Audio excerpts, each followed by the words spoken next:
ಕಾಗಲ್ ಕೋಟೆ ಅನ್ನೋದು ಕುಮಟಾ ತಾಲೂಕಿನ ಕಾಗಲ್ ಗ್ರಾಮದ ದಲ್ಲಿರುವಂತ ಒಂದು ಪ್ರಾಚೀನ ಕಾಲದ ಒಂದು ಕೋಟೆ. ಇದು ತುಂಬಾ ಹಳೆಯದು. ಇಲ್ಲಿ ರಾಣಿ ಚೆನ್ನಭೈರಾದೇವಿ ಆಡಳಿತಕ್ಕೆ ಒಳಪಟ್ಟಿದೆ ಅನ್ನೋದು ಕೂಡ ಇತಿಹಾಸದಲ್ಲಿದೆ. ಇಂಥ ಒಂದು ಪವಿತ್ರವಾದಂತ ಕೋಟೆಯಲ್ಲಿ ಹಲವಾರು ಕುರುಹುಗಳು ಕೂಡ ಇದೆ. ಅಕ್ಕಿಯ ಸುಟ್ಟು ಹೋಗಿರುವಂತದ್ದಿರ್ಬೋದು, ಅಲ್ಲಿ ಕೆಳಗೆ ಕುದುರೆಗಳನ್ನ ಕಟ್ಟುವಂತದ್ದಿರ್ಬೋದು, ಹಾಗೆ ಅಲ್ಲಿ ಮುಂದೆ ಹೋಗ್ತಾ ಬೇರೆ ಬೇರೆ ರೀತಿಯ ರಾಜರ ಆಳ್ವಿಕೆ ಮಾಡಲ್ಪಟ್ಟಿರುವಂತದ್ದು ಕೂಡ ಕುರುಹುಗಳಿದೆ. ಇದು ನೋಡ್ಲಿಕ್ಕೆ ತುಂಬಾ ಪ್ರೇಕ್ಷಣೀಯ ಸ್ಥಳವೂ ಕೂಡ ಹೌದು. ಅರಬ್ಬಿ ಸಮುದ್ರದ ತಟದಲ್ಲಿದೆ. ಅಘನಾಶಿನಿ ನದಿ ಮತ್ತು ಅರಬ್ಬಿ ಸಮುದ್ರ ಸೇರುವ ಸಂಗಮ ಸ್ಥಳವೂ ಕೂಡ ಆಗಿದೆ. ಈ ಪ್ರೇಕ್ಷಣೀಯ ಸ್ಥಳಕ್ಕೆ ಒಮ್ಮೆ ಭೇಟಿ ಕೊಟ್ರೆ ಇಡೀ ಉತ್ತರ ಕನ್ನಡ ಜಿಲ್ಲೆಯ ಒಂದು ಗತವೈಭವವನ್ನು ನಾವು ಅರಬ್ಬಿ ಸಮುದ್ರದಲ್ಲಿ ನೋಡಬಹುದು.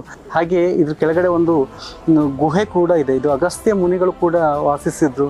ಇಂತಹ ಒಂದು ಗುಹೆಯನ್ನು ಕೂಡ ಮಿರ್ಜಾನ್ ಕೋಟೆಗೆ ಕನೆಕ್ಟ್ ಆಗಿರುವಂಥ ಒಂದು ಗುಹೆ ಇದೆ ಅನ್ನೋದು ಕೂಡ ನಾವು ಹಿಂದೆ ಕೇಳ್ಪಟ್ಟಿದ್ವಿ. ಎಂಥ ಪವಿತ್ರವಾದಂಥ, ಇಂಥ ರಮಣೀಯವಾದಂಥ ಸ್ಥಳವನ್ನು ಉಳಿಸಿ ಬೆಳೆಸೋದು ನಿಮ್ಮೆಲ್ಲರ ಆದ್ಯ ಕರ್ತವ್ಯವಾಗಿದೆ. ಧನ್ಯವಾದಗಳು.